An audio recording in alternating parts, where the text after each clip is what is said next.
Primeiramente, bom dia a todos. A gente agradece bastante, aí o Pedro te agradeceu, eu gostaria de agradecer a presença de todo mundo. Estou vendo aí que tem familiares aí, né? Vieram prestigiar os nossos amigos aqui, né? Agradecer os amigos também que toparam participar, né, desse evento junto com a gente aí e brindar a gente aí com muita coisa legal, com informações bacanas e com uma aula aí pra gente, né?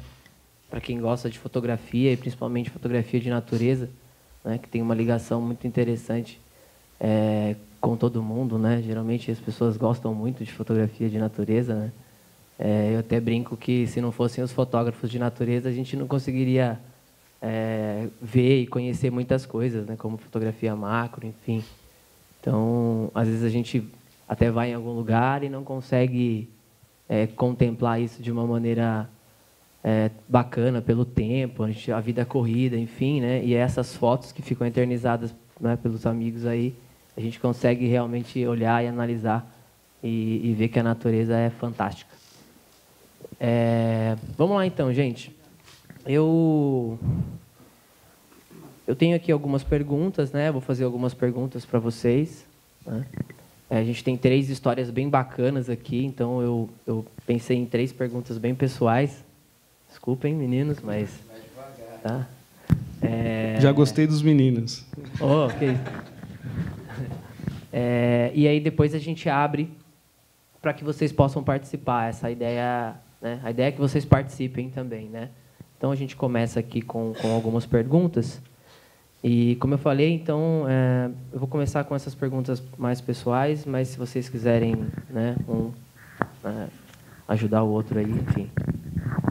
Vou começar com o meu amigo João aqui que está do meu lado, né? Estudando um pouquinho seu perfil, a sua carreira aí, né, na fotografia. Você é engenheiro civil, certo? Sim. E aí me veio, né? Poxa, por que um engenheiro civil se interessou por fotografia de natureza, né?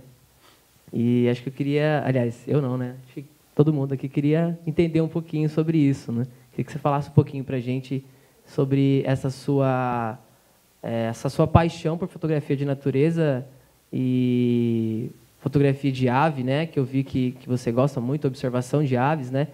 Até falar um pouquinho sobre isso, né? Sobre essa observação de aves, que é uma coisa muito bacana que acontece aqui na região, né? Você pode falar muito melhor do que eu.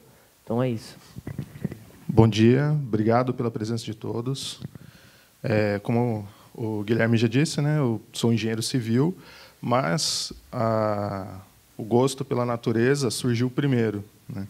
Uns 5 anos, mais ou menos, eu já gostava de pegar insetinhos, observar os bichinhos, e isso foi crescendo. Mas você cresce também e vai procurar uma profissão, né, que vá agradar a sociedade, e aí você pensa, você vai pesando algumas coisas. Eu pesei mais para o lado de ajudar a sociedade, construindo casas, essas coisas.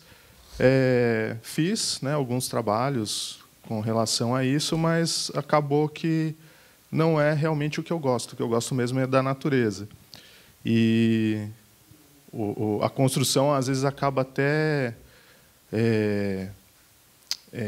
acabando mesmo com muita natureza, né? Muita área de preservação.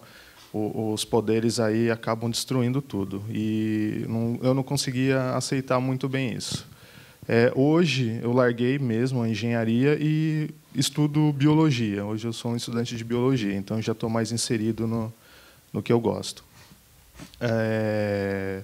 A gente tenta passar com as fotos de natureza, né? Não são todos, mas a maioria que faz fotografia de natureza, tenta mostrar para as pessoas que ao seu redor tem animais incríveis. E, às vezes, as pessoas não conhecem. Às vezes, no quintalzinho, ali na praça, na frente da sua casa, tem beija-flores, tem sabiás, tem, às vezes, tucanos, corujas. E a gente, com o corre-corre do dia a dia, não consegue olhar, né? Observar com atenção esses animais. E a gente, como fotógrafo de natureza, vai lá fica com paciência, um certo horário, registra esses animais e mostra para a população, né? E é incrível quando a pessoa chega em você, nossa, eu não sabia que tinha isso bem aqui na cidade. Eu falei, então, é isso que a gente gosta de passar, né? E em Mogi, a gente tem um grupo grande de observadores de natureza em geral, mais voltados para as aves, que são que chamam mais atenção, né? Todo mundo aqui sempre vê ave em todos os lugares, pardal, pombo, que são mais comuns, urubus também. E a gente também faz foto de insetos, né? Que são mais difíceis de ver, e as pessoas adoram isso. E o nosso grupo de Mogi, eu tenho muito a agradecer eles também, porque são pessoas com conhecimentos diversificados também, né? Tem o pessoal, tem até o Luiz que está aqui na plateia, ele faz um trabalho legal na fábrica onde ele trabalha, tem 200 espécies registradas, né? 96, é menos. Então, num espaço bem confinado, está quase com 100 espécies registradas. Então, é bem interessante isso, né? E isso, lá onde ele faz esse trabalho, os colegas de trabalho dele também já mudaram um pouco a visão sobre a natureza, sobre os animais, sobre conservar o lugar para poder ter os bichinhos por perto. Só para complementar, João, que você falou, né, na fábrica. Em casa, no centro de Ferraz de Vasconcelos, eu já consegui registrar pelo menos 30 espécies de aves. O pessoal só fica de olho no pardal, né? Mas 30 espécies de aves. Num pouquinho de árvore que tem no centro da cidade, assim, as aves... É claro que isso está relacionado ao desmatamento, né? Então, as aves não têm para onde ir, elas vão acessando onde elas podem se empoleirar e tudo mais. Mas só no centro de Ferraz mesmo, 30 aves. Esse periquito rico mesmo que está aí foi no quintal de casa. E Ferraz é uma cidade bem urbanizada, né? Não tem muito verde. Totalmente degradado. Legal. Interessante, né? É quase que uma mudança, né? De construtor, enfim, né? De trabalhar com o cimento, a pedra, né? Teoricamente destruindo, às vezes desmatando, né? Infelizmente. Acontece. Passar a trabalhar com a fotografia de natureza e com essa visão de conservação. Então, é muito bacana. Que é muito importante, né? Preservar a natureza. Sem a natureza, a gente consegue viver, mas a gente não vai viver muito tempo. Vai ter algumas gerações, mas uma hora a gente vai definhar. E a natureza junto com a gente, não. João, acho que principalmente é uma mudança de olhar, né? O foco do seu olhar. Legal. Até aproveitando o gancho do Emerson aqui, você também, na verdade aqui, o único que relaciona diretamente com a natureza seria o Riente, por ser biólogo, mas a pergunta vai depois para você, cara. Aguenta aí. Você falando. O Emerson é administrador de empresa, certo? Né? Isso. Carreira com TI, é isso? Exatamente. Fez carreira com isso. E também estudando, né, o seu perfil e até mesmo as informações que foram passadas para a gente, para o Farofa, uma coisa me chamou a atenção em uma das coisas que você escreveu, que a fotografia mudou o modo de você ver o mundo, né? Foi uma das frases, isso me chamou a atenção. Né? Então, eu gostaria que você falasse um pouquinho sobre isso, sobre como foi essa mudança, né? Quando veio essa paixão, se você já fotografava antes ou não, mas de onde surgiu essa paixão pela fotografia que fez com que você mudasse essa visão de mundo, né? Bom, a paixão pela fotografia é desde quando eu nasci, né? O meio japonês já está no DNA, né? Já nasci botando o dedo no botão. Mas eu sempre fotografei desde criança aqui. Hoje eu vejo que talvez minhas fotos se tornaram um registro histórico, porque eu tenho fotos aqui. Antigamente a gente fotografava a natureza ali na Armando Salles, né? Eu ia fotografar a natureza, sair da cidade, eu ia ali no Lar das Flores, né? Isso era natureza antigamente. E eu acho que hoje é um registro histórico. Mas como você falou, eu desenvolvi minha carreira na área de TI, de tecnologia, vivi nesse mundo durante 33 anos. Foi bom durante um tempo porque eu pude viajar o mundo, né, a trabalho, e sempre que eu estava conhecendo um lugar novo, procurava dar uma saidinha, às vezes com o celular. Eu sempre levei uma máquina pequenininha na mão para fotografar a natureza mesmo. Eu sempre gostei de natureza. Ontem, assistindo as palestras aqui, eu aprendi muito com o pessoal, porque, para mim, eu confesso que fotografar pessoas, todo mundo tem cara de árvore e pedra, né? Eu não consigo, é uma dificuldade.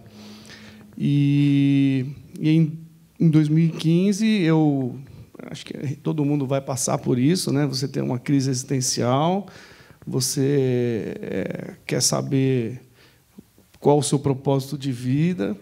E aí eu fui buscar, como João, eu sou formado também em edificações, né? Sei construir coisas e tal.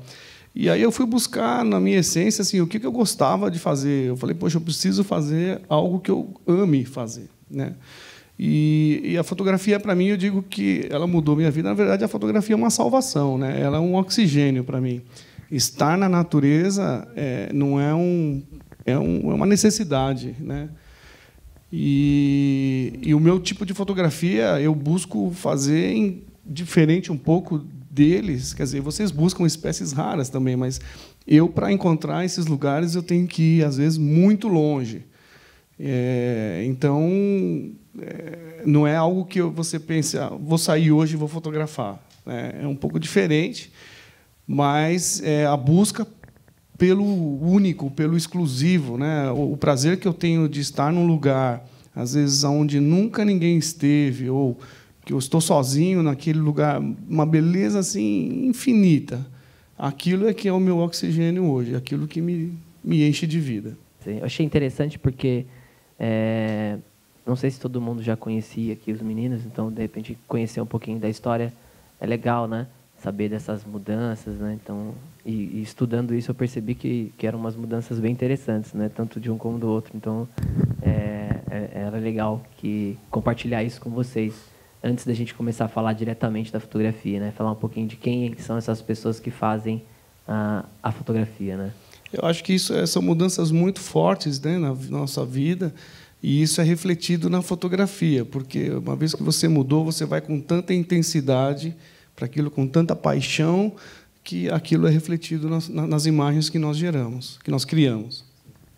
A frase do Sebastião Salgado, né, que ele diz que a gente não fotografa com a câmera, sim com as coisas que a gente viveu, com os livros que a gente leu, enfim, né? É isso, né? Todas as suas emoções, elas estão ali, tanto nos pássaros, nas paisagens fantásticas que você faz, né? E o Riente também.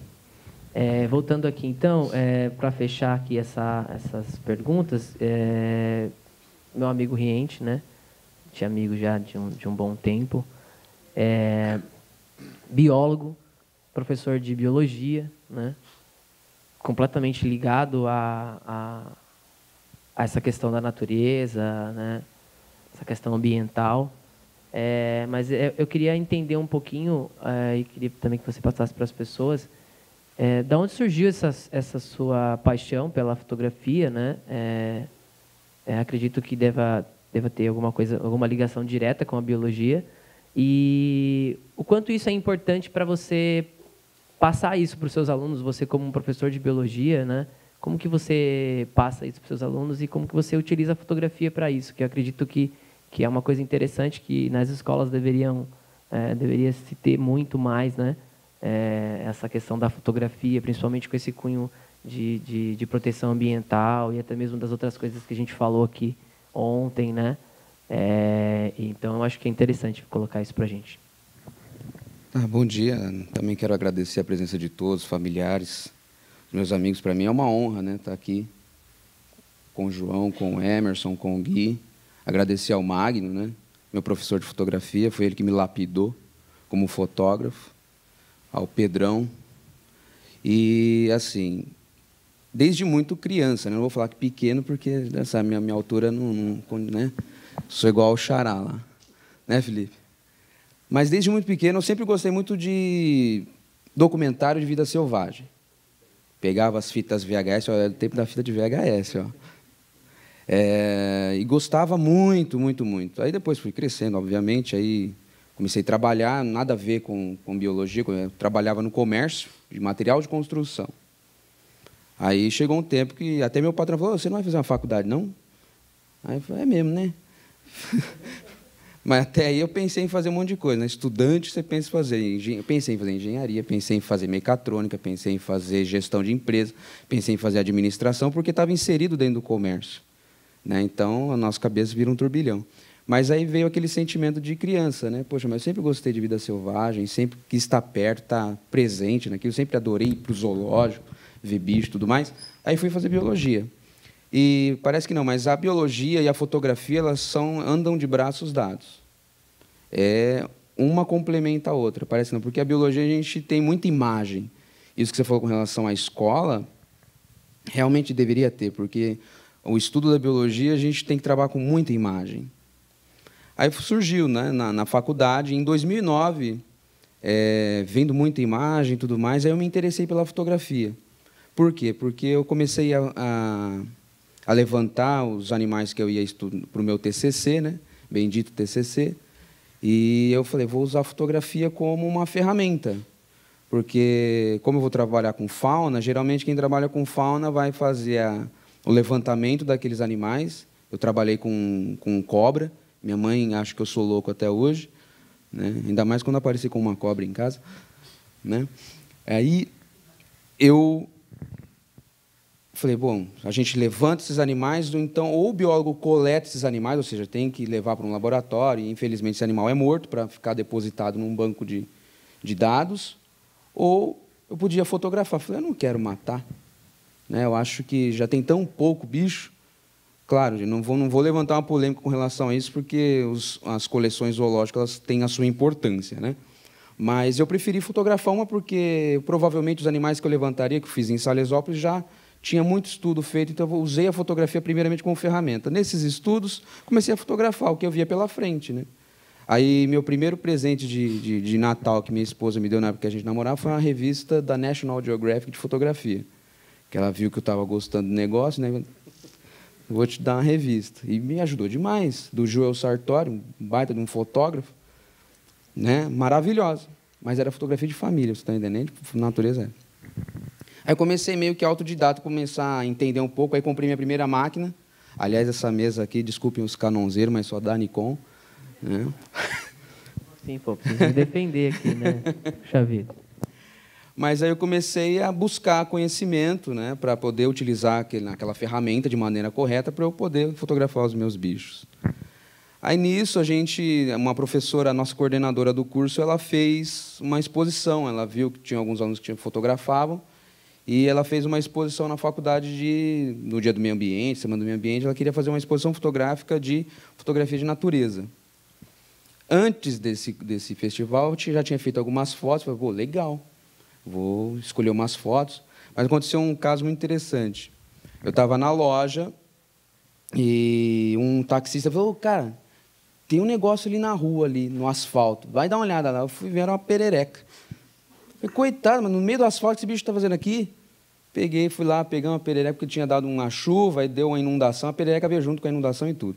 Aí ficou lá, torrando no asfalto. Peguei a perereca, cuidei da perereca. Aí eu falei, pô, hoje eu vou pescar, era um feriado, vou pescar no Sogro, já levo o bichinho para o mato. Peguei a perereca, cuidei, levei, trouxe para casa do sogro a perereca.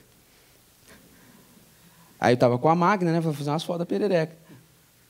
Coloquei o bichinho em cima de uma bromena, de uma orquídea.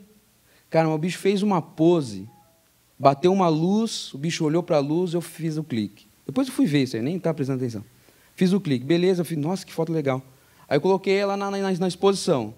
Essa exposição teve na faculdade, depois ela ficou no shopping, foi minha primeira exposição como fotógrafo, né? Nem pensava em ser fotógrafo profissional.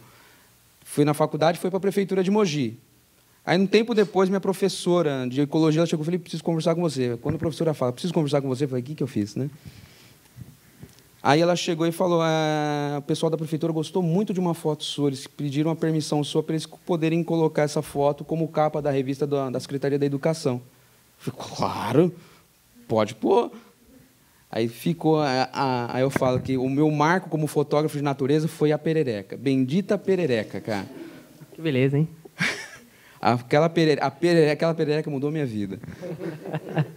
Ficou uma foto. Minha mãe tem orgulho até hoje. Leva a revista para a escola. Olha a foto, meu filho. Aliás, agradeço ao apoio da minha família, né? Sem eles eu não estaria aqui hoje, né? Uma das partes disso. Aí começou, né? Mas mesmo assim, a fotografia que eu fazia era uma fotografia mais de registro. Eu precisava registrar cientificamente aqueles animais que eu pesquisava e passava, né? Mas eu sempre, dentro de mim, eu buscava um pouco da arte da fotografia. Eu sempre buscava, eu queria mais da fotografia, eu queria aprender mais, fazer uma fotografia mais artística. Foi em 1 de 2014, conversando com um amigo, eu descobri a Folium, Escola de Arte de Mogi. E aí onde eu conheci o Magno, que aí começou a me lapidar como fotógrafo. E de lá para cá, aí comecei também outras mudanças, né? Não só o Magno. Tive aula com o Magno, e depois dei assistência para o Gui, dei assistência na Folha. Isso foi acrescentando na minha carreira como fotógrafo, né? Tudo conhecimento, eu gosto de ter alguém como tutor, ter conhecimento, eu gosto. É legal essa busca pelo conhecimento de tudo, e não só disso, não só da fotografia, né?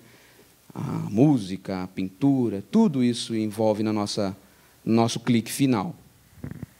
Aí fui investindo em equipamento, com muito custo, né? Professor de Estado não ganha muito, e com muito custo, aí eu descobri a macrofotografia, né? Aí era outro mundo totalmente diferente. Fui buscar macros... Só te interrompendo, a sua especialidade hoje, então, é macrofotografia? É mais a macrofotografia por conta dos anfíbios, principalmente, que são animais muito pequenos, alguns, né? Tem uns muito grandes, mas uns muito pequenininhos. Eu precisava de um equipamento que me atendesse àquilo. Mas, a partir do momento que eu consegui aquele equipamento, que eu comecei a ver o mundo macro, meu Deus, cara, é um mundo à parte. Vamos lá. Vou colocar aqui uma pergunta geral, né, para vocês. Acho que provavelmente... todo mundo aqui, até quem acho que não é da fotografia, já deve ter escutado isso um dia, né? Vários fotógrafos às vezes comentam, né, que a fotografia pode mudar o mundo ou não, né? Sempre tem uma colocação nesse sentido, né? Eu não sei se a fotografia pode mudar o mundo. Na verdade, eu acho que pode mudar as pessoas, mas voltado para a fotografia de naturezas, né, que é o que a gente está falando aqui, essa questão ambiental e tudo mais. Eu acho que isso faz um sentido um pouco maior, né? Então, eu gostaria de saber de vocês aí, o que vocês acham sobre isso, se vocês acham que a fotografia de vocês, em algum momento, pode mudar um pouquinho, né, desse nosso mundo aí. Enfim, a vida de vocês já mudou, né? A gente já percebe isso. Mas eu gostaria de colocar isso com vocês aí. Eu acredito que sim, né? Porque todo o registro, independente da gente que fotografa, às vezes inserido no meio do mato, com equipamento, né, digamos, profissional, como qualquer um, né, com celular, hoje em dia, se está vendo uma queimada, alguma coisa, faz lá seu registro, no seu videozinho, às vezes manda para emissora de TV, né, e tem um resultado legal, aciona bombeiro, essas coisas. Então, a gente costuma dizer que são cidadãos cientistas, né? Então, todo registro de natureza que qualquer um de vocês fizer é importante. É muito importante, porque tem muitos dados de localização, né, de aparecimento de tal espécie, que o cientista mesmo, o biólogo, pesquisador, não vai conseguir. E com a ajuda da gente, né, intenciosamente ou não, ela ajuda. Então, vai mudar, ajuda a mudar. Não, eu acho que nesse assunto a minha fotografia talvez seja inicialmente um pouco diferente, né? Eu procuro o olhar mais artístico, mais da forma, né? Mas intrinsecamente essa questão, não vou dizer política, mas essa questão de proteção, de preservação, ela vem por trás, né? Em muitos lugares que eu visito, você acaba descobrindo histórias, né, que eu tento colocar na imagem, mas histórias, às vezes, horríveis. Essa foto, por exemplo, da cachoeira é de um local que era um privilégio de poucas pessoas conhecerem, né? E pessoas muito ricas que tinham esse privilégio de estar nesse lugar. Onde é essa foto? Aqui em Minas, em Capitólio, né? No Lago da Usina de Furnas. E agora, recentemente, isso foi aberto, poucas pessoas ainda conhecem, mas foi aberto para o mundo, né? a grande maioria dessas pessoas que tinham esse privilégio, para você ter uma ideia, estão envolvidas nos escândalos que passam na TV hoje. Então, eu acho que tem, sim, essa questão. O meu objetivo é sempre mostrar a natureza do ponto de vista mais belo que eu consigo naquele momento, né?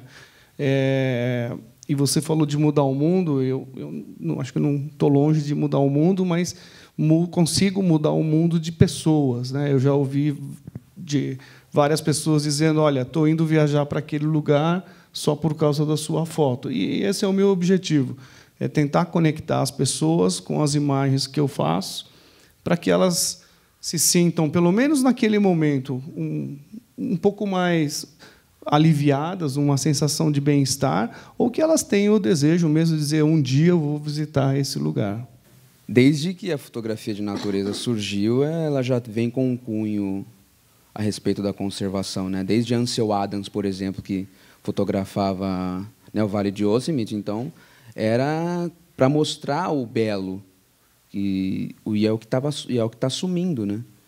Se a gente pega, principalmente eu, João, que fotografa mais aqui no Alto Tietê, o que a gente fotografa é o que nós temos e que, de repente, pode não existir mais. E já falando, não sei se, de repente, você vai fazer outra pergunta a respeito de conservação. Não precisa nem perguntar, ele já responde antes da própria pergunta. Mas, principalmente com relação à fotografia de aves, nós temos uma espécie ameaçadíssima no Alto Tietê, que é o bicudinho do brejo paulista, que é uma ave endêmica. Endêmica é quando aquela espécie só existe naquele local. A gente tem endemismos muito pequenos, como tem endemismos de estado, país, enfim. Mas essa ave só vive aqui em 6, né, 6 cidades aqui do estado de São Paulo. E está acabando. A presença dessa ave, o que atrai muito fotógrafo, observador de ave, isso é muito bom. A gente tem o Elvis, que está aqui, que mora em Salesópolis, que a gente fala que ele é o protetor do bicudinho do brejo paulista, fotografa. Aquele pássaro mudou a vida dele, cara.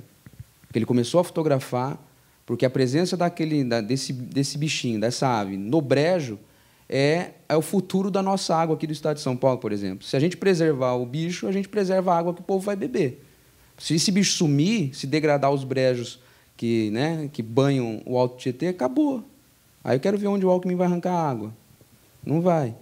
Eu acho que isso é bem interessante também, né? Às vezes a gente acha, a gente acha bonito, né, o pássaro e tal, enfim, mas ele não é só bonito, né?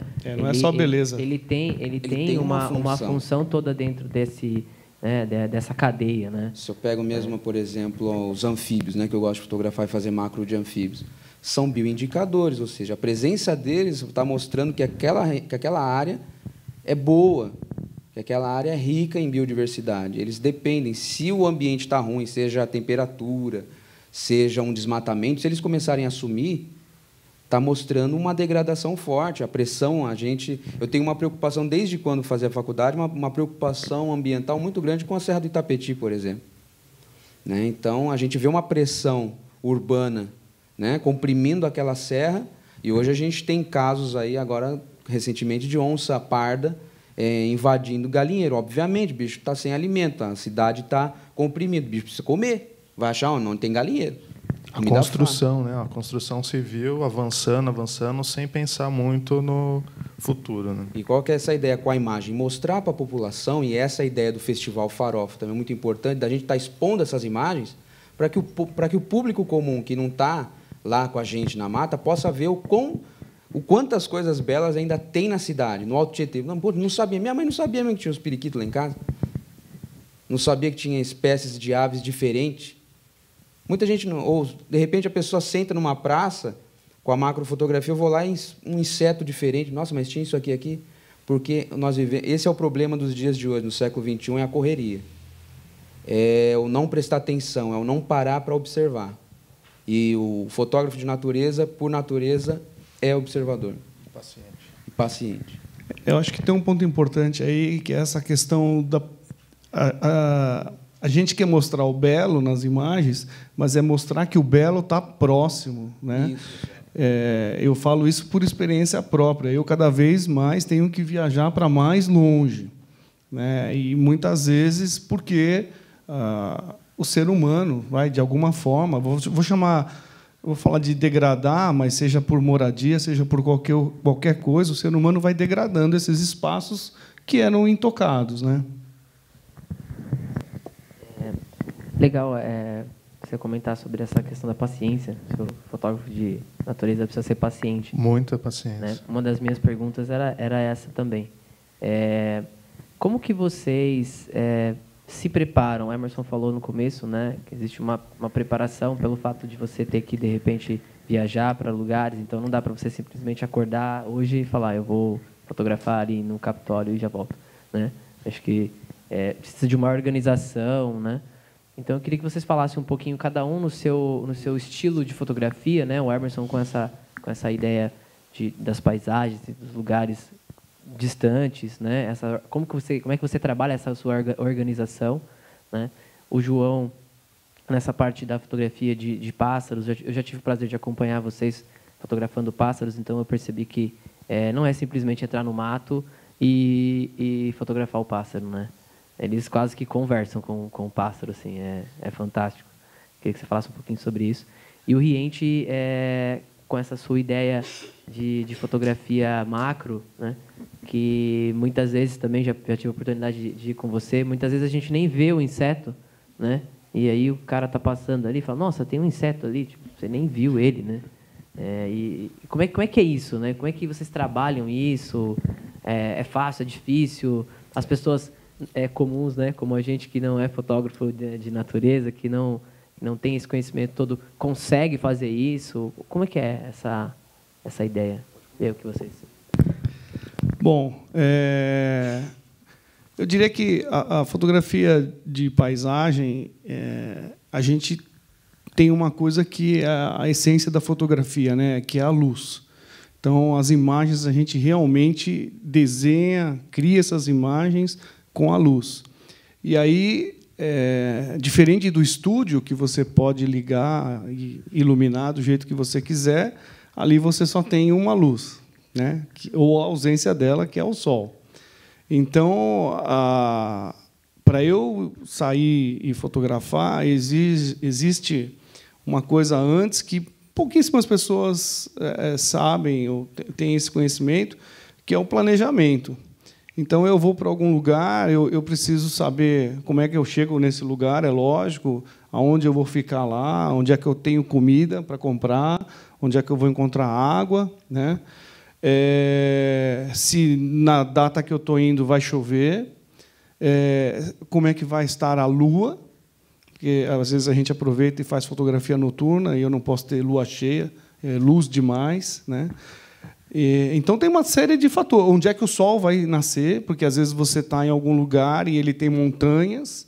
E, então, o horário do nascer do sol também não é o horário que o sol vai aparecer atrás da montanha. São horários diferentes.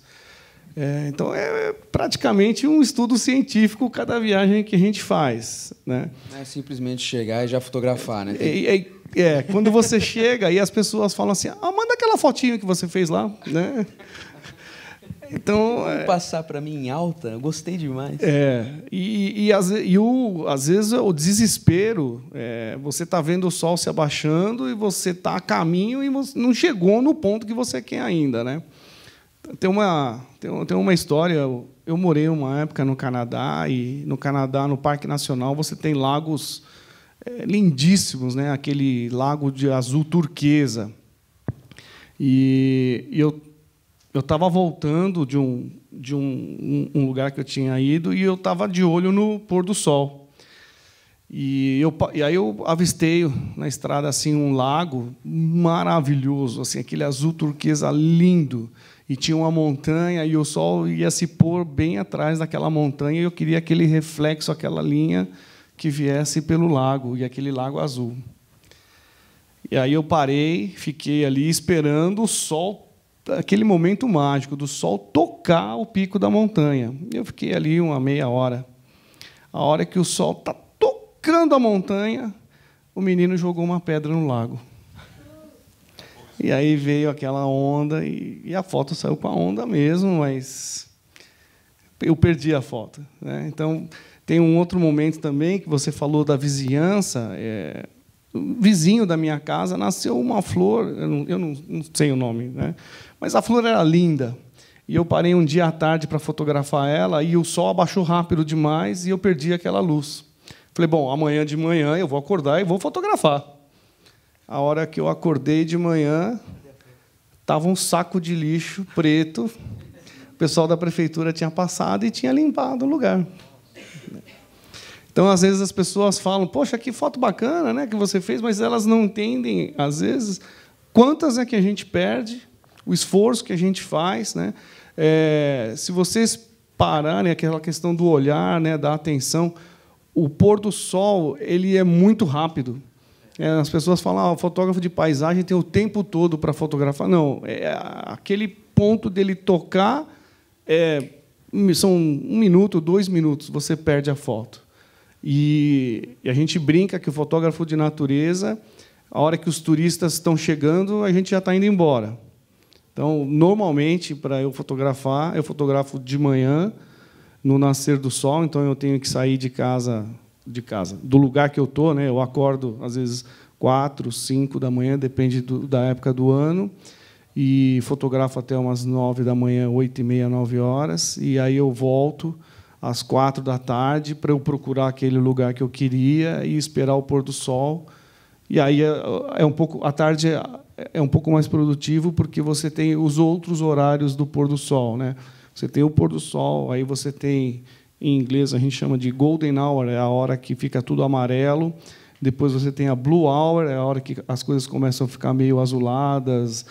Dependendo do clima que você tem, elas ficam mais avermelhadas, rosadas, arroxeadas, né? Isso para quem não sabe, isso é a umidade do ar que faz essas cores aparecerem, né? E você tem, de repente, dependendo do lugar que você está, você tem a possibilidade de fazer a fotografia noturna também, né? É só uma curiosidade também. Uma vez eu acampei num lugar, eu chamo de kit de fotografia noturna, né? As pessoas pensam que é lente, alguma coisa, mas é a barraca, é o saco de dormir, né?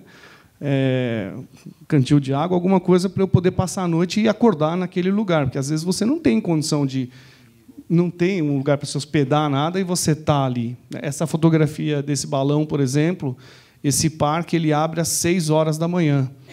Às 6 o sol já se pôs, já nasceu, aliás. E eu não tinha como entrar dentro do parque, só às 6 da manhã. Então, eu tive que dormir ali dentro para estar lá cedinho, né? E um dia eu abri a barraca. Agora, com essa experiência de vocês, minha postura vai ser outra. Mas eu abri a barraca dei de cara com uma cobra, né? Aí eu não tenho essa sorte, cara. Eu não fotografei. E aí eu querendo sair, porque o sol ia nascer e a cobra não saía da frente da minha barraca, né? Só chamar. Agora eu já sei, né? Então, assim, a vida do fotógrafo tem N aventuras aí, mas é muito mais do que aquele momento da foto que as pessoas chegam, as pessoas pensam que a gente chega lá e clica. Não, não é. Vou falar antes do Felipe agora. O Felipe fala da parte noturna, eu falo das aves. A gente também tem que acordar muito cedo. Tem uma programação, né, uma preparação, mas não tão longa quanto a do Emerson. Às vezes... Você não consegue prever se o pássaro vai estar lá ou não, né? Tem época, mas a nossa programação pode ser um pouco mais curta, né? Às vezes tem que preparar, às vezes combinar com amigos, né, que têm disposição para ir para lugares mais longe. Mas normalmente, como a Serra do Itapetí ou o Alto Tietê tem bastante mata, né? Então é mais fácil. Mas mesmo assim, a gente precisa acordar cedo, às vezes 5 horas da manhã para chegar no determinado local. Normalmente a gente não vai sozinho também, então a gente sempre está com amigos, né? O Felipe aqui, um companheirão, a esposa também, os amigos lá em cima também sempre que podem vão juntos, e a gente precisa observar ou estudar, né, que ave que você vai querer fotografar, o tempo, a época do ano, porque tem aves migratórias que estão aqui 1 semana, 2 semanas, 1 mês.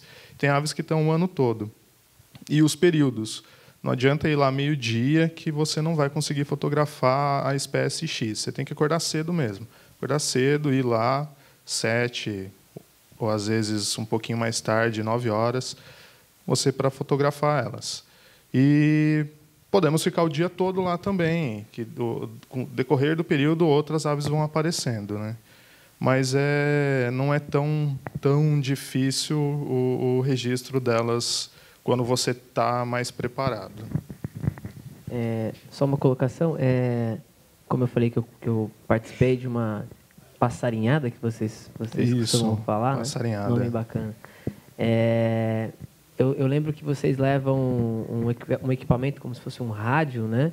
E tocam o canto do pássaro, ou não me lembro se do macho ou da fêmea. Explica um pouquinho para mim. Eu achei muito curioso e bem interessante essa técnica. As aves não colaboram como a gente queria, né? Não dá para ficar preparado ali com a câmera fotográfica, ela vai pousar naquele galinho e você vai fazer aquela foto, né? Então a gente usa uma técnica chamada playback. A gente baixa ou grava, às vezes, o canto da ave e toca. Você não toca excessivamente, né? Você toca um pouquinho para ela escutar, você para, você observa se ela está na região e ela vai aparecendo, ela vai ficando curiosa, porque as aves são territorialistas. Então, se tem um mesmo indivíduo cantando ali, o carinha vai querer saber quem que é esse cara que está querendo pegar a minha comida, a minha esposa, e ele vai lá. Aí é nessa hora que você aproveita. Às vezes não consegue, dependendo da época do ano, elas não estão nem aí, né? Na época de reprodução, que é primavera, fica muito mais fácil. Mas também é perigoso a gente estressar a ave e fazer com que essa ave abandone o lugar. Então tem que ser usado comedidamente. Existe todo um cuidado, então, para que você não afaste então o animal da região, Sim. né? Muito legal.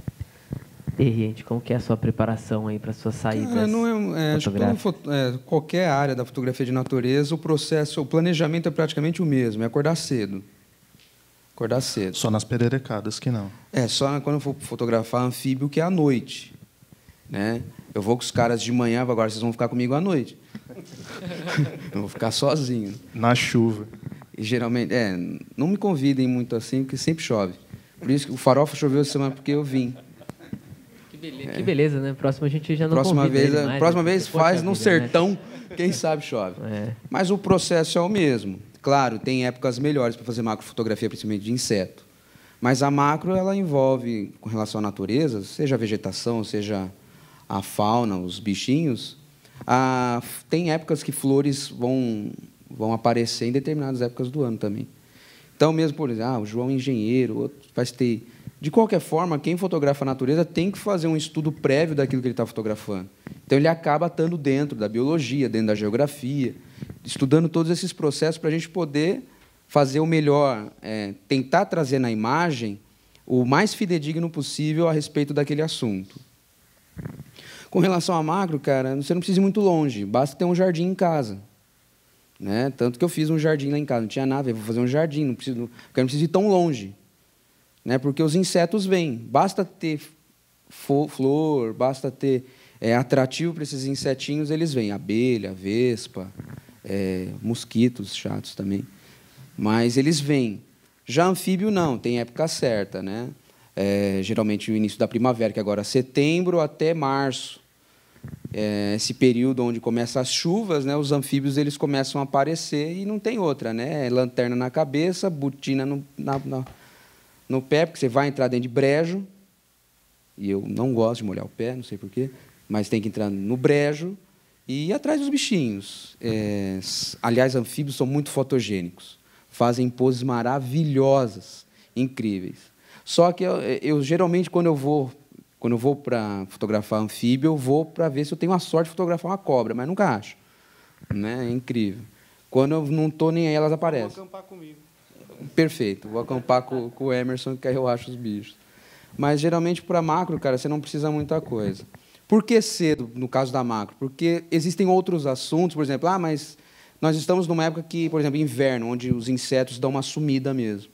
Mas você tem, por exemplo, o orvalho, dão cenas incríveis, uma gota, uma folha, uma textura, uma linha de uma flor. tudo muito bonito, porque a macro você consegue uma aproximação tão grande daquele assunto que você consegue enxergar um outro mundo num espaço de 1 metro quadrado. Então, você tem muito assunto. E por aí vai. Geralmente, claro, como a gente lida muito com a fauna, a gente vai usar uma roupa especial, né, geralmente camuflada, ou uma cor mais próxima daquela vegetação, para a gente não afastar também o bicho. Aves é a mesma coisa. O bom do Murakami é que ele não precisa disso, né? O sol não vai se afastar dele por causa da roupa dele. Mas fauna é meio complicado. Né? Eu gosto da frase do Araquém Alcântara, que ele fala que o fotógrafo de natureza tem um aspecto ridículo. Mas é necessário, porque a gente tem que se camuflar naquele ambiente para a gente não afastar o nosso assunto, né? E se tem vida, a única coisa... Meu professor, ele gostava de... A única coisa que ele gostava na natureza, se mexeu, ele está saindo correndo. Ele gostava de flor. Se não se mexeu, tá bom. Mas se mexer, ele saia correndo. Mas a gente tenta ao máximo se camuflar para nós não afastarmos todo o cuidado. Macrofotografia, como a gente se aproxima muito, por exemplo, de uma libélula, por exemplo, a gente vai se utilizar de uma lente mais longa, né, mais uma teleobjetiva. A macro tem vários tipos de objetivas, desde grande angular até meia tele. Então, a gente vai usar determinado acessório para determinado assunto também. Tem insetos que é 1 milímetro. Uma lente macro só ela não vai conseguir atingir aquele objetivo. A gente tem, o pessoal vê, né, fotos macro na internet, coloca lá macro, já aparece logo uma formiga com a cabeça gigantesca, amplia. Nossa, como o cara conseguiu fazer aquilo? Aquilo é estúdio. Então tem certas fotos macro que você vai fazer só em estúdio. Outras a gente consegue. Eu adotei uma linha de macrofotografia que não fosse tão extrema assim, mas mostrando o meu assunto ambientado, com uma composição legal, mostrando onde aquele inseto está, tendo uma visão mais artística a respeito daquilo. Você falou do Araquém Alcântara, eu anotei uma frase dele que eu gosto bastante, que tem tudo a ver com o que vocês estavam falando, e vai meio que na contramão do que a gente vive hoje, né? A gente vive num mundo muito acelerado, então a gente faz a foto e edita no celular, e já sobe no Instagram, e já espera a curtida, né? A gente até já falamos sobre isso nas outras mesas, né? Mas ele tem uma frase que eu acho muito legal, que ele fala que a fotografia, a boa fotografia é aquela que você faz sem pressa, né? Com calma, com planejamento, com estudo, né? Então a gente percebe que o trabalho que vocês fazem é isso, né? Vocês estudam antes, vocês trabalham, muito antes de realmente fazer o clique, né? O clique acho que é um presente que vem depois de todo esse trabalho que vocês têm de concretização, concretização de todo esse trabalho. Então, essa frase é bem bacana do Araquém, que é um cara, né, tem 50 anos de fotografia, né, de natureza, enfim. Eu gosto bastante dele, não sei vocês como fotógrafos de natureza, mas eu gosto bastante do trabalho dele. Acho que é aquela ideia de se conectar mesmo com o ambiente que você está. Não é simplesmente estar ali, vou fotografar uma mosca. Mas é se conectar com a natureza, é sentir aquela energia. Você estar junto, fazer parte daquilo. Às vezes você nem faz o clique, é se conectar. Isso. Eu acho que isso é a fotografia em si, né? A gente está falando de natureza aqui, mas a gente já falou de muitas outras mesas, algumas pessoas puderam participar das outras. A gente sempre fala um pouco disso, né? Fotografia não é só lá e fazer a foto, né? Fotografia é sentir, é sentimento, é conhecer. No caso, você fala que não gosta de fotografar pessoas, né? Não é que eu não gosto, não sei.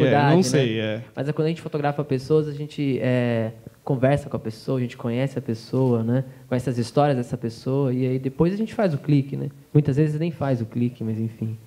Acho que é isso. E, Guilherme, hoje em dia, a tecnologia ela ajuda muito, né? Então, muitas vezes, eu nunca fui no lugar, mas eu já sei quais são as fotos que existem dali, né? As mais comuns, porque também... eu procuro sempre a exclusividade. Então, eu não posso viajar tão longe, chegar lá e fazer a foto que todo mundo faz, né? Então, às vezes, sem nunca estar no lugar, você praticamente conhece o lugar. Você já viu as fotos que foram feitas, você sabe quais são as trilhas que você tem que fazer, o caminho que você vai percorrer. E, muitas vezes, até o desenho da imagem, a composição da imagem que você vai querer fazer, eu saio da minha casa com um caderninho já com alguns rabiscos da imagem que eu estou procurando. Você citou a respeito de tecnologia, né? Voltando para o mundo macro, hoje com o celular, com alguns acessórios, vocês conseguem fazer macros incríveis.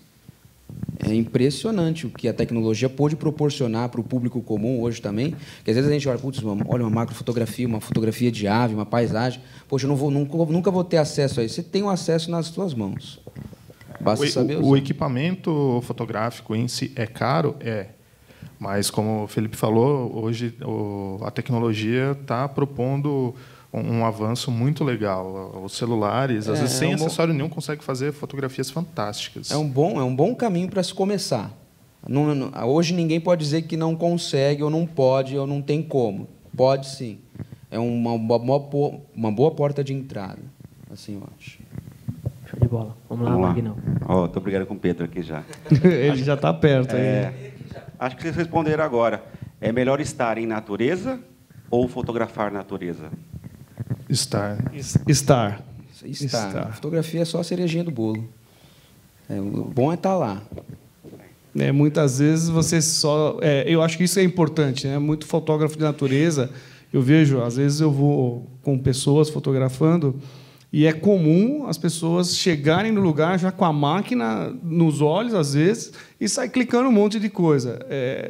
Eu não aconselho isso. Eu acho é importante você chegar, você sentar ali, olhar ao seu redor, respirar, e às vezes aquilo é tão bom que você vai... Vale mais a pena do que o registro. Se não tiver o pôr do sol ali que vai te exigir, você vai ficar desfrutando aquilo primeiro. Exatamente. Eu acho que isso é um pouco do que a observação de aves, né? Como é o termo em inglês é birdwatching, isso, mas é observação de aves. Eu acho que é isso, né? Porque o observador de ave, ele na verdade, ele vai lá justamente para isso, né? Para contemplar aquela natureza ali, né? Foi como a gente indicou, né, para as pessoas que participaram do workshop que a gente fez em Salesópolis. A gente tinha um comedouro, né? As aves iam lá nas frutinhas, só que eu falei para o pessoal, sentem primeiro, se aloquem primeiro, observem, vejam qual que é o comportamento delas, né?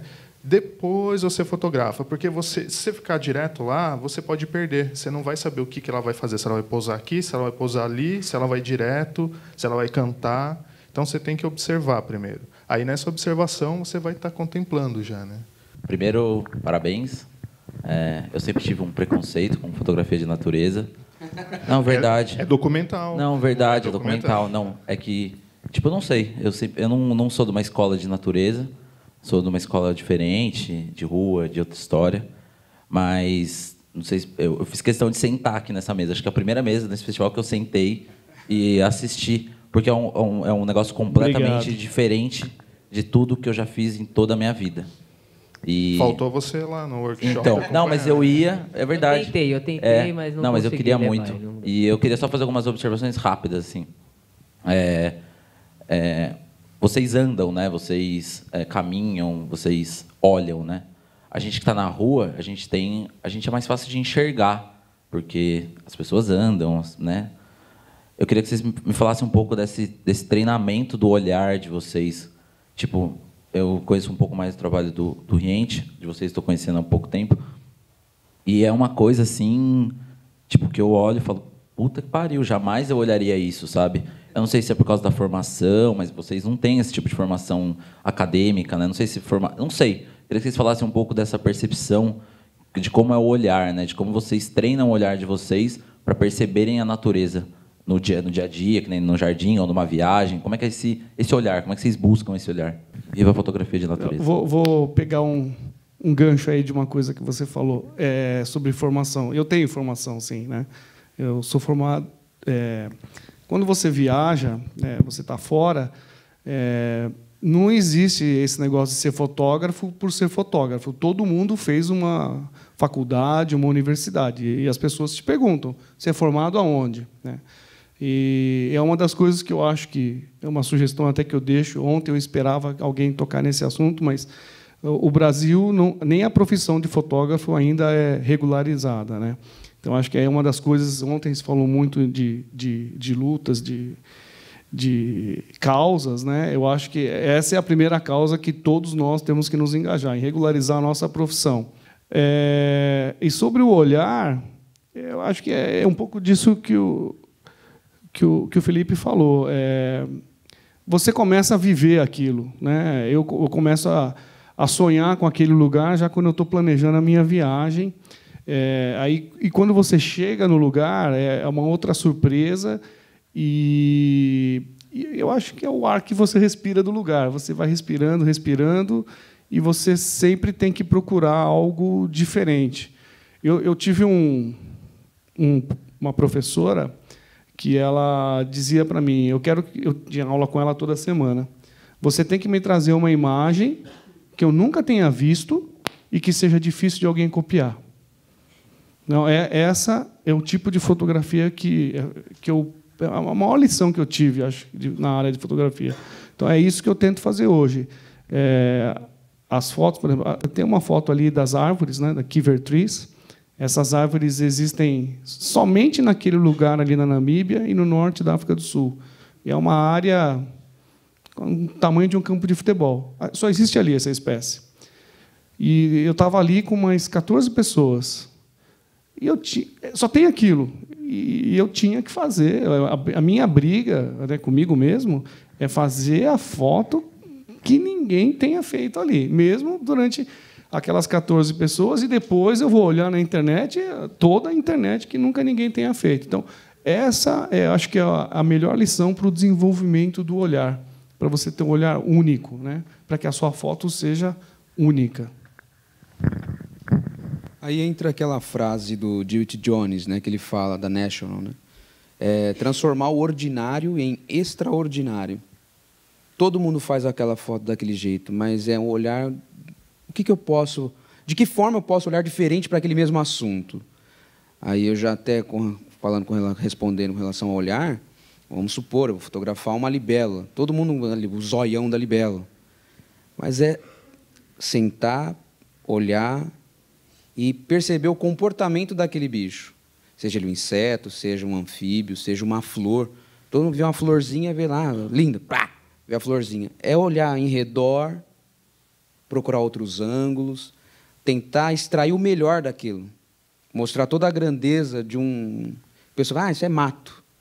Não é só mato. Ele tem uma importância, ele está ali porque ele tem alguma importância ali. Mas a questão do olhar é perceber. Fotógrafo de natureza é paciência. É olhar, tentar ver em outros ângulos, de que forma aquela espécie ou aquele ambiente pode ser melhor retratado. A questão é paciência mesmo. E como você falou, né, a gente não tem uma formação de jornalista ou fotográfica, não sei, né, eu não fiz curso de fotografia. São mais fotógrafos que nós todos juntos aqui. Mas você tem que muitas vezes pensar na composição também, tá lá na regrinha dos terços, né, que quem é fotógrafo conhece. Você tem que inserir isso, tem que pensar nela antes do clique. Talvez isso que ele falou, só para completar aqui, porque tá legal. Talvez isso que ele falou de rodar, de perceber ao lado, isso talvez seja um dos grandes aprendizados que eu trago, assim, tipo, para mim, a fotografia, né? Às vezes a gente fica ali só parado, eu faço muito protesto, muitas essas coisas assim, então às vezes a gente fica muito ali, no front, esperando a bomba, vendo o que está acontecendo, mas às vezes aos lados, eu acho que isso a natureza pode trazer muito, né, para essa coisa de fotografia. Eu não sei porque eu nunca caminhei com vocês, mas eu faço questão de um dia aí. Às vezes você está olhando, mas às vezes tem uma outra árvore ali, uma borboleta ali, às vezes você não tem essa percepção 360, né, de ver tudo. Eu acho que isso é fundamental também, né? A gente fotografa com um olho no visor e o outro está meio assim, olhando tudo aqui. Então, o ouvido, principalmente para a gente que é de ave, né, tem que estar ouvindo tudo. A parte de macro, você tem que olhar. Porque você está caminhando lá, às vezes você está tentando achar uma ave, mas você achou uma aranha escondida ali, se você tiver o equipamento, você faz. Então, é mais o olhar. Costumo dizer que os caras vão olhando para cima e eu para baixo. Não, isso que você disse, sem nunca ter ido, é exatamente isso que acontece. Normalmente é essa foto que você vira. Normalmente não é para o lado, no caso da natureza é para trás. Às vezes está todo mundo olhando o pôr do sol lá, você olha para trás, do lado de trás está tudo cor-de-rosa, e é essa foto que acaba sendo exclusiva. Normalmente a gente anda, como eu fotografo com o grupo normalmente, então tem mais de uma pessoa. Às vezes você deixa o grupinho andar mais um pouquinho para você fazer alguma coisa diferente, né? Depois você, pessoal, vem cá, você quer estar aqui de novo, mas você tem que deixar o pessoal ir para frente para você ter noção. Posso pegar o gancho de vocês? Só comentar, contar um pouquinho de história também. Eu sou esposa do João Paulo. Antes de namorar e casar com ele, eu tinha o olhar mais como o seu, do urbano, porque eu ia muito para São Paulo e tal. E depois que eu comecei a andar com eles, mudou muito. Eu sou uma pessoa bastante ansiosa também, até um pouco insegura. E andar no meio da natureza me ajudou muito nesse sentido. Eu ia falar isso. Se você for, você vai ver a diferença. Pedro, está precisando. Por quê? Há poucos dias atrás, a gente anda muito de carro para facilitar, né? Então, assim, depois que a gente compra um carro, a gente vai para todo lugar de carro. Facilita muito a minha vida, até porque eu sou professora e também ando com muito peso, então facilita. Eu faço o percurso do meu trabalho para casa em 5 minutos. E a gente ficou sem carro uma semana. Primeiro, eu fiquei muito nervosa, porque ia atrasar muito a minha vida. Percurso de 5 minutos, eu tinha que acordar quase 1h30 antes para chegar no serviço. E aí estou lá no terminal Estudantes, sentado no ponto de ônibus, esperando o ônibus que vinha, sei lá, de 30 em 30 minutos, e já estava aqui nervosa, porque eu já estava com um monte de coisa atrasada. E ele estava comigo nesse dia, a gente sentadinho ali no ponto, esperando, o ônibus não chegava, e aí eu vi umas árvorezinhas assim na frente, secas, né? E ele olhando no celular. Aí eu falei assim, opa, tem um passarinho colorido ali. Ele falou, aonde? Aí comecei a mostrar e tal. Aí eu falando, né, mais ou menos a cor, onde estava, no galho, geografia de direção também sou muito ruim, mas estava tentando fazer ele enxergar. Aí ele falou, nossa, é um príncipe. Não, eu falei que era um tchê, né? Um tchê sangue. Porque ele é vermelho, para mim todo mundo que é vermelho é o tchê sangue, né?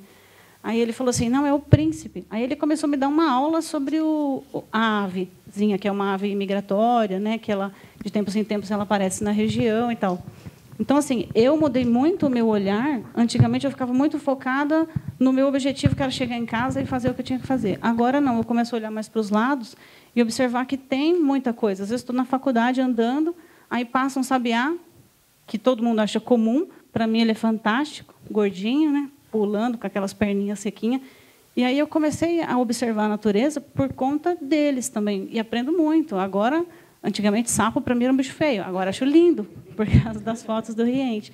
A gente aprende muito. Então, vem andar com a gente, que você vai aprender bastante a olhar também. Então, por que não tem uma lente de macro para macro? Porque todas que eu vi era feita, tipo, gambiarra.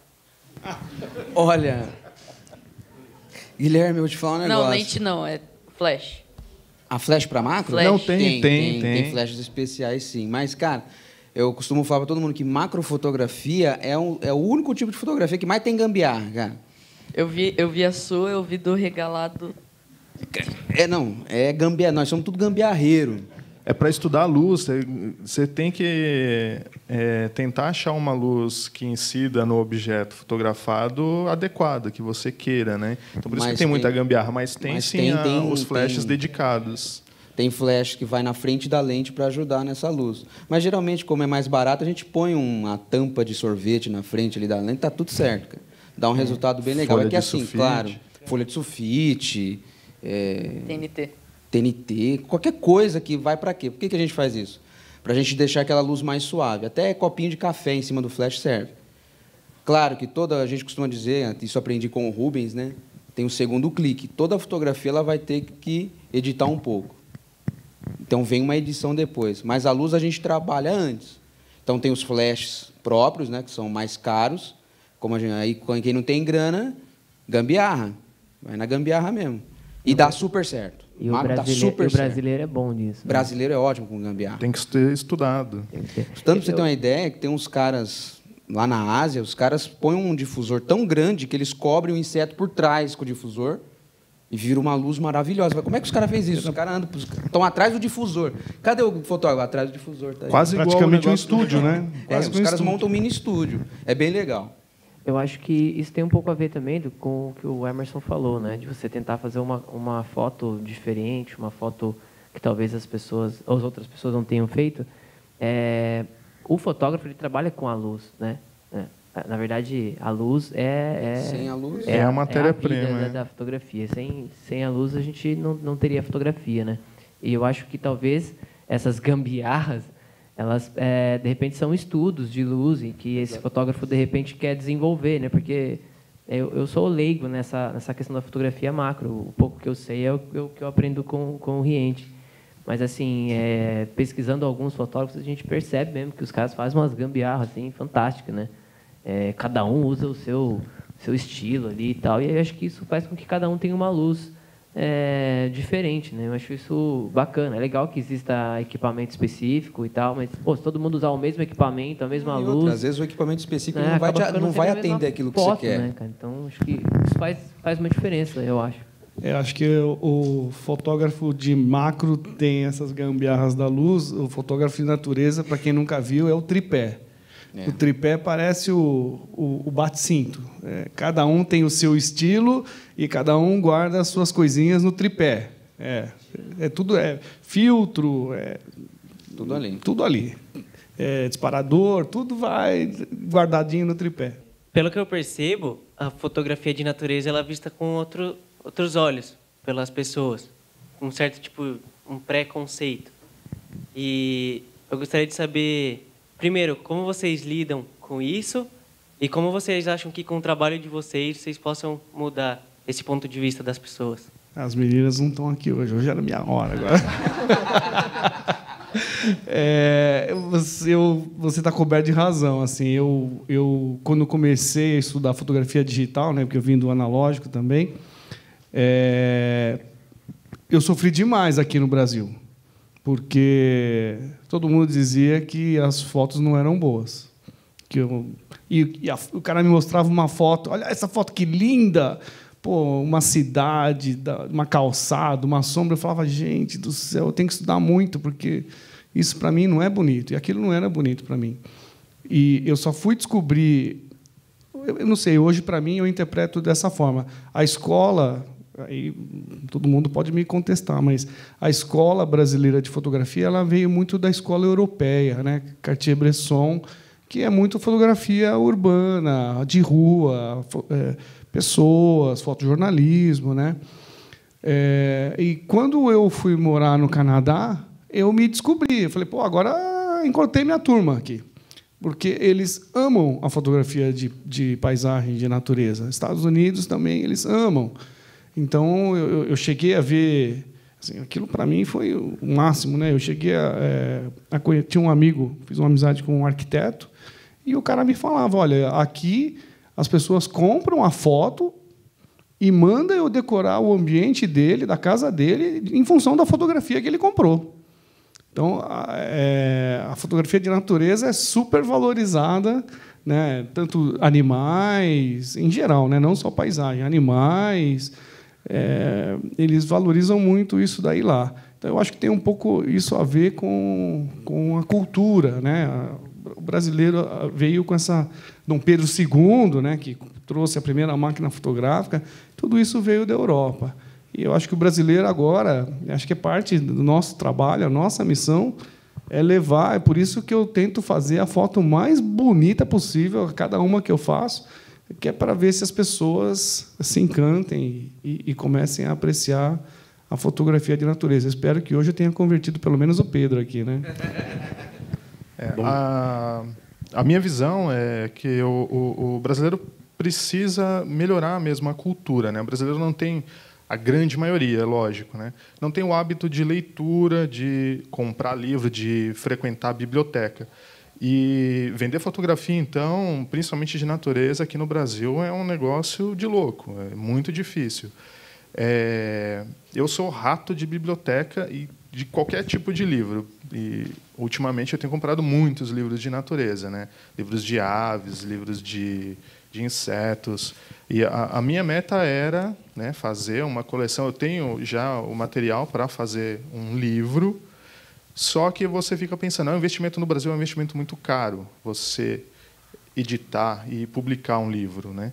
E você não vai ter retorno. Você vai ter um retorno daqui a 50 anos, se você conseguir vender todos os livros. É muito difícil. Eu conheci um rapaz, tem o Araquém Alcântara também, que ele faz os livros dele e vende muito, só que ele não é só natureza, ele tem outros olhares, né? Como o Sebastião Salgado. Tem até esqueci o nome dele, caramba. Alguém pode me ajudar aí? O Edson Endrigo. O Edson Endrigo é um rapaz, um fotógrafo brasileiro, que acho que ele tem uns 16 livros lançados aqui no Brasil, e eu conversei bastante com ele sobre isso. Ele falou que a maior dificuldade é essa. Você faz o investimento, é um investimento muito alto para você imprimir, fazer a impressão e tiragem dos livros, e você não vai ter o retorno. O brasileiro não tem o costume de ter obras artísticas. É para comprar um livro 50 Tons de Cinza, o brasileiro compra, né? A Guerra do Trono, compra. Cabana, compra. Um livro mais artístico, um livro de natureza, um livro de fotografia só, né? É muito difícil. Então, para mim, se eu conseguisse atingir o público, a população, mudar esse olhar, seria muito interessante. E tentar procurar uma publicação mais barata, né? Mais acessível a todo mundo, porque não são livros baratos. Eu não digo nem tanto um preconceito com relação à fotografia de natureza, é mais questão cultural mesmo, né? Do brasileiro não consumir esse tipo de material. Os caras fazem fotos lindas de paisagem, aves super coloridas. Agora, imagine eu, perereca e inseto, cara. Cobra. Minha mãe, uma vez, a gente tinha participado, eu e o João, de uma exposição. Minha parte era só de serpentes e anfíbios. Minha mãe, nossa, deixa eu colocar na minha sala. Eu falei, mãe, você quer colocar uma cobra na sala? Imagine suas visitas. Mas, assim, é mais questão cultural mesmo, de se inserir. E esse momento aqui, de um festival no Alto Tietê, trazendo para o público comum as nossas imagens expostas, isso já é um grande começo. Se a gente não consegue agora, com um livro, alcançar a casa do público, a gente consegue alcançar nesses momentos, expondo as nossas fotos. O público vai começando a ganhar cultura de não só fotografia de natureza, mas a fotografia de rua também. É muito importante esse tipo de evento. E de extrema importância. E eu também tenho uma outra abordagem que também, já por ser professor, é dar palestra, dar um workshop e trazer o público para perto, trazer para aquela vivência, fazer com que eles apreciem aquele tipo de material. Aí, consequentemente, claro que isso é um serviço, é um trabalho de formiguinha, né? É um passo de cada vez. Aí, com certeza, acho que a gente vai alcançar bons frutos com relação a isso. Então, nós trabalhamos com vídeo. Então, hoje, a gente tem algumas experiências com corrida na montanha, mas só que a gente usa o equipamento, o drone. Então, assim, a corrida na montanha com drone, não sei se todos são de Mogi ou daqui da região, a Serra do Itapetí, ela proporciona assim, paisagens pro drone, assim, ainda para a gente que trabalha com drone, uma visão diferenciada e muito bela. Vem a questão da surpresa, né? Imersiva, então, né? Então, até por conta, você vai pegar a Serra da Cabeluda, no Morro da Cabeluda, o Beija-Flor, então são visões que até antes, como vocês mesmo colocaram, eu pesquiso para ver se tem essa imagem. Então, são poucas essas imagens aéreas e próximas, principalmente do ambiente que a gente vive, assim, são basicamente inéditas. E, claro, vem muito daquilo da experiência, eu acho que vocês citaram um pouco, dos outros sentidos. Então, por estar lá, então, não é só a visão, é a audição. Tudo bem que o drone ele faz muito barulho, ele acaba com a audição de tudo, espanta os pássaros, o que, de certa forma, é um pouco legal, porque você vê eles voando em frente, mas essa questão da surpresa. Você chegar no ambiente de você ver, observar e conseguir, no caso de vocês, através de uma foto, a surpresa daquilo que vocês fizeram. Porque, por mais que seja legal estar no ambiente, é principalmente a questão da arte que vocês proporcionaram. Então, já que eu ia falar da publicação de vocês, para onde vocês publicam, por mais essa dificuldade, a questão da surpresa daquilo através da arte de vocês. Como funciona? Ultimamente eu tenho publicado mais nas mídias sociais, né? Facebook. Até criei um sitezinho, eu preciso publicar ele ainda com mais coisas, uma qualidade excelente. Você pode subir fotos altas lá que não perde qualidade. E o Instagram, no meu caso, eu invisto bastante no Instagram. Então, lá eu conheço muitas pessoas e as pessoas me conhecem também. Então, por enquanto, é mais isso. E tem as exposições. A gente anda fazendo muitas exposições, muitas. Esse ano, acho que a gente fez o quê? Umas 4? Umas 4. Em um ano, é muita coisa. Não, então, a surpresa é magnífica. Principalmente quando a gente vai para um local, a gente espera, a gente planejou fotografar certa espécie, ou alguma paisagem, e acontece um evento diferente, sei lá, se o Emerson pega uma aurora boreal lá na África, imagina, né? E se depara com uma espécie que às vezes não tem um registro. É o primeiro registro da espécie ali, você consegue qualquer registro dele. Isso é muito gratificante também. Essa acho que é a surpresa melhor. É lógico que quando você vai lá, eu vou fotografar o tucano, o bicho pousa, faz a pose, você enquadra ele direitinho e faz a foto, é muito bom. Mas encontrar uma coisa inesperada também é melhor ainda. Acho que minha maior surpresa é quando eu estou fotografando qualquer assunto e aparece uma cobra, né? Nossa, é uma surpresa incrível. Vamos acampar. Mas assim, com relação, é igual ao João, né? As mídias sociais, elas estão aí, ajudam demais. Esses sites de fotografia 500 pixels, o Instagram, o Facebook, né? A gente briga um pouco com o Facebook, que a gente põe a imagem lá e ele acaba com a nossa imagem, né? Mas, de qualquer forma, é um meio de estar fomentando a fotografia de natureza. Agora, teve um caso recente, a gente foi fazer uma intervenção numa gruta lá na Serra do Itapetí, a Gruta Santa Terezinha, que teve um problema lá com a onça, e o veterinário, né, da zoonose de Mogi, o Jefferson, convidou o grupo, né, para a gente fazer uma intervenção de limpeza e tal. A maior surpresa nossa é chegar numa gruta. Nossa, tinha garrafa, fio, pichado. É a surpresa desagradável, né? A gente primeiro teve uma surpresa desagradável de ver um ambiente totalmente degradado, uma gruta muito bonitinha. Mas ainda naquele ambiente ali, a gente achou um crustáceo de caverna, assim, provavelmente, com certeza, ameaçadíssimo de extinção. A gente só tem 4 espécies no estado de São Paulo. Estava lá, um grupinho. De repente, apareceu um grupinho de morcego aqui. Essa surpresa, quando a gente vai fazer, vou fotografar uma planta ali, é o redor. O redor é uma eterna surpresa. No jardim, vou fotografar, tem uma mosca ali, de repente aparece uma libélula atrás de você. Ou uma flor que está brotando. Tudo na natureza, tudo é uma surpresa. Tudo é uma surpresa. Bom, com relação à publicação, as redes sociais, aí pegando a questão da pergunta anterior, quer dizer, eu vivo de vender imagens, né? A fotografia, para mim, é um detalhe, ela só existe no papel. Para mim, eu gosto de tê-la impressa. E então, portanto, eu vendo as imagens. E odeio o Facebook, porque distorce, né? E aí, quando eu fui procurar várias galerias aqui, né? Ontem até as meninas estavam aqui, e eu ia até falar isso, que quase a grande maioria das pessoas com quem eu conversei nas galerias eram mulheres, né?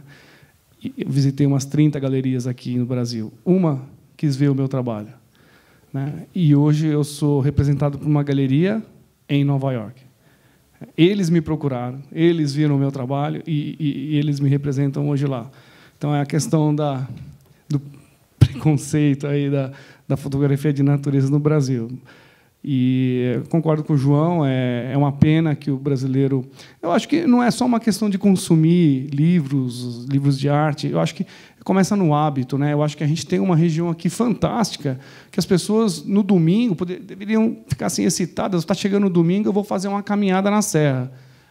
Isso não existe aqui, né? Então, eu acho que o hábito é que vai começar a levar as pessoas para a natureza, que vai fazer com que as pessoas consumam imagens da natureza. Aqui na região, as pessoas vêm de fora para fazer isso que o Emerson falou, fazer caminhada, essas coisas.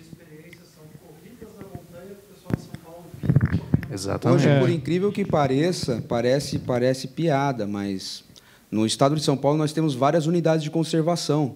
O fotógrafo ele é impedido de fotografar dentro da unidade de conservação.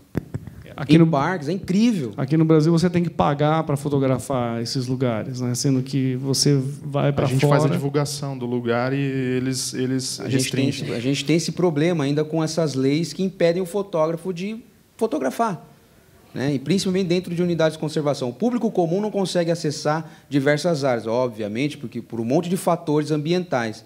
Mas se você não mostra, se você não dá acesso, como é que a gente conserva sem mostrar? Se você não conhece, você não conserva, né? Você não tem aquele carinho, né? Aquele cuidado. Então, precisa conhecer. Esse acho que é a máxima nossa. Mostrar para a população para poder conservar. Eu tive recentemente na Namíbia, né, que é uma das fotos que tem ali, 2 fotos que eu tenho ali. E hoje, quase 50% do turismo da Namíbia é fotográfico. As pessoas vão para lá para fotografar. Comenta sobre a foto dos leões. Isso é fantástico o que ele faz. Eu sempre estou nos lugares e você sempre tem animais também. Que eu não publico. Meu especializei, quer dizer, meu foco é a natureza, mas eu faço foto, inclusive, de pessoas também. E eu tive na África e eu tive a sorte de estar num parque lá e eu consegui fotografar os leões brancos. Não sei se vocês já viram um leão branco, né? E vê-lo ao vivo, né? Assim, ficar 10, 15 metros dele é uma coisa. Você falou de emoção, de surpresa, é algo assim indescritível. E eu fotografei os leões. Eu tive a sorte de fotografar o pai, a mãe, a filha e o filhotinho. São 4 fotos que eu tenho. Depois, se vocês quiserem, eu posso mostrar. E eu vendo essas fotos hoje, e toda a receita que eu tenho com essas fotos, 100% da receita, porque, como eu falei, meu foco é a natureza. Então, eu dou para uma organização, uma ONG, que cuida desses leões. Para vocês terem uma ideia, hoje, no mundo, incluindo os zoológicos e tudo, existem 30 leões brancos. E eles morrem porque eles não conseguem caçar. Então, hoje, não tem mais condição de sobreviver livre na natureza. Eles precisam dessa ONG e eu vendo essas fotos hoje para arrecadar dinheiro e doar para eles. Acho que, assim, você fala muito de fora. Eu acho que fora eles se conhecem muito porque eles não têm tanto, igual tem aqui. Entendeu? Aqui a gente tem muita natureza. E não dá valor, E não dá valor porque a gente tem do nosso lado. Então, por isso que lá fora eles querem expor nas casas, nas paredes. É a minha opinião, tá? Só para relatar isso. Não, concordo com você, é um fato. Por isso você fala muito de fora, porque você tem um reconhecimento lá fora. Por causa, eu acho que é isso. Acho que é muito que lá não tem tanta... Não, existem... É isso que o Felipe falou também aqui no Brasil. Muitos lugares que eu tentei fotografar, você tem que pagar, né? Você corre o risco de ser assaltado. Né? Outro dia, eu estava num final de semana querendo fazer a foto de um prédio em frente ao Shopping Morumbi, ali em São Paulo. O segurança saiu do prédio e falou: você não pode fotografar aqui. Eu falei: mas como não posso? Ele falou: não pode fazer a foto do prédio. Aí eu falei: não, amigo, você está enganado. Isso aqui é um prédio, uma vista pública, eu posso fotografar. Aí foi aquela confusão, quer dizer, acabou a vontade de fotografar. Ali você já não tem mais a emoção para sair na foto. E aí, por incrível que pareça, só para terminar a história para você, quer dizer, veio o chefe da segurança, falou: não, desculpa, não, ele é novo, tal, não, você pode fotografar assim, mas não da calçada que você está. Você tem que atravessar a rua.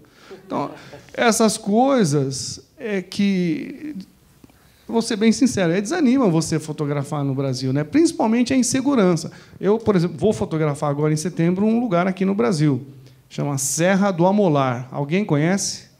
Serra do Amolar? Nunca ninguém, né? Fica na divisa do Brasil com a Bolívia. Que aí, nesses lugares, a onça não vai roubar sua máquina, né? A piranha não vai querer cobrar para fazer a foto. Então, nesses lugares, a gente consegue fotografar tranquilo, porque é necessário a emoção, né? Você tem que ter aquele sentimento. Se não tiver, a foto não sai.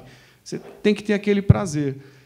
Mas eu concordo plenamente com você. A gente tem demais e a gente não valoriza. Só para exemplificar na prática, é isso que você falou, de cada uma foto que eu vendo no Brasil, eu vendo 4 fotos para fora do Brasil. Essa foto de Capitólio, por exemplo, já vendi para pessoas do Japão, da Suíça, de Singapura, porque eles adoram esse nosso colorido. E a gente não valoriza isso. Só para mostrar para você também que, como ele falou, o Brasil é complicado. Eu não sou fotógrafo profissional, né? Eu sou considerado fotógrafo amador, porque eu tenho uma outra profissão. E se eu chego com o meu equipamento na maioria dos parques de conservação do Brasil, é um equipamento grande. É um equipamento grande. O guarda da reserva, né, do parque, ele chega em mim: você não pode entrar, você pode entrar, você não pode fotografar com seu equipamento. Se você tiver uma câmera menorzinha, você pode fotografar. A sua grande, não. Então, já começa por aí.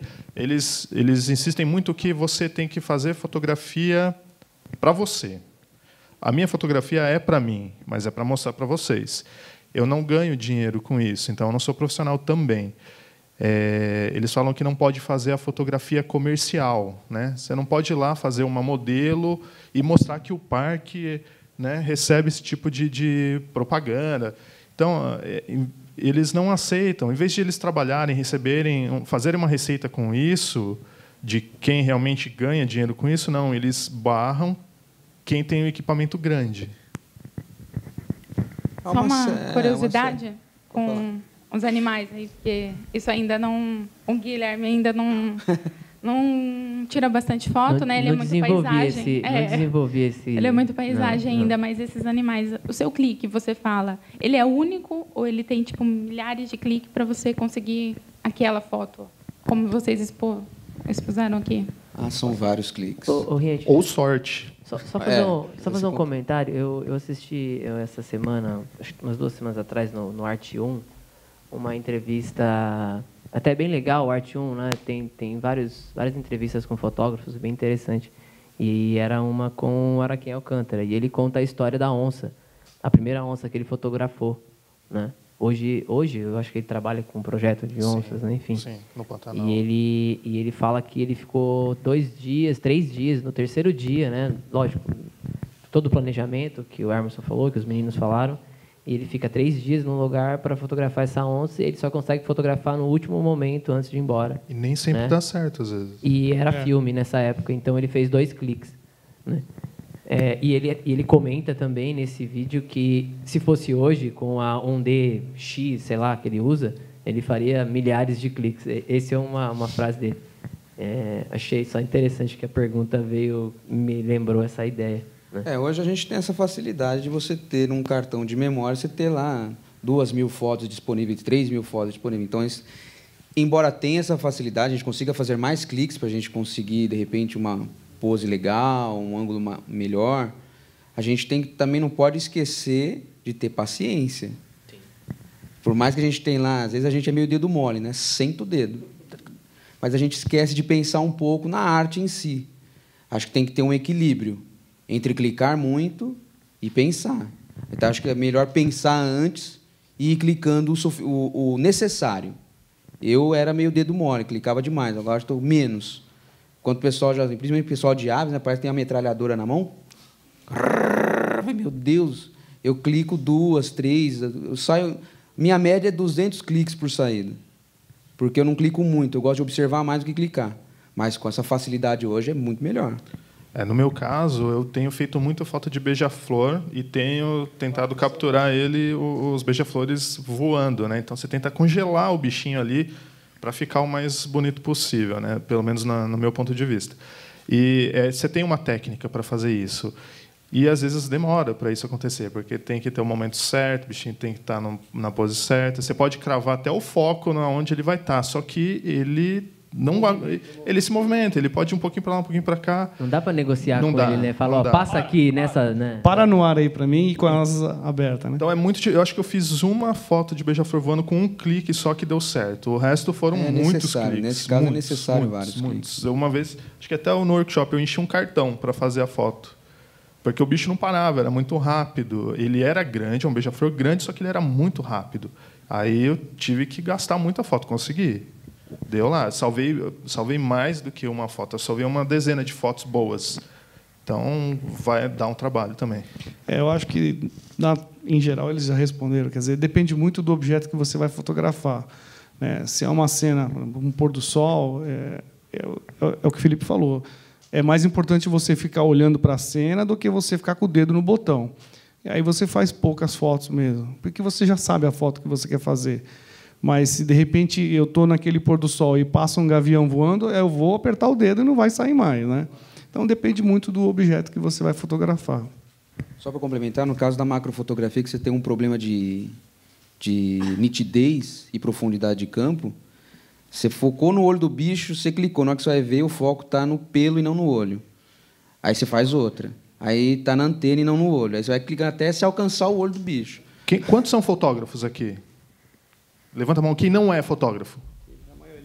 Então, a profundidade de campo, mas o Luiz sabe, ele levanta a mão, mas ele sabe. A profundidade de campo é quando você tem a máxima sensação de foco e nitidez no bicho. Então, que a foto está nítida. Na macrofotografia é muito difícil, é um campo bem próximo. Às vezes, como o Felipe falou, você foca o bichinho, você espera que esteja ele inteiro nítido, em foco, mas você pega só o olho, então dá muito problema. Então vai mais também de um clique. É isso, na verdade, por característica de proximidade, né? Você está muito próximo do assunto, né?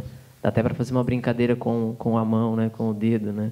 Se você tiver com o dedo muito próximo aqui, você perde essa sensação de nitidez, né? Se ele está mais longe, você tem mais nitidez. Então, pelo fato da fotografia macro ter essa característica de ser muito próximo, né? A ideia é essa, você enxergar o objeto pequenininho muito próximo dele. Então, realmente tem essa dificuldade, né?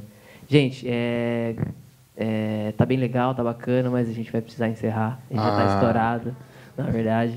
Gostaria de agradecer os meus amigos aqui. Eu queria agradecer ao Farofa, né, pela oportunidade, ao Magno, que me descobriu, me trouxe para cá, de volta para a minha cidade, onde eu nasci, poder falar do meu trabalho, aprender muito sobre a região, conhecer pessoas novas.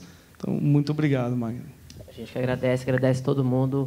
Muito obrigado e não vão embora, fiquem aqui que a gente já só vamos trocar aqui. Vamos emendar uma mesa na outra já. Então vamos trocar aqui os personagens, já vamos entrar com a próxima mesa da. Quero agradecer também muito todo mundo, os familiares, os amigos, principalmente que já conhecem todo esse trabalho, mas estão aqui ouvindo tudo que a gente tem que falar, que eles também vivenciam isso. Obrigado.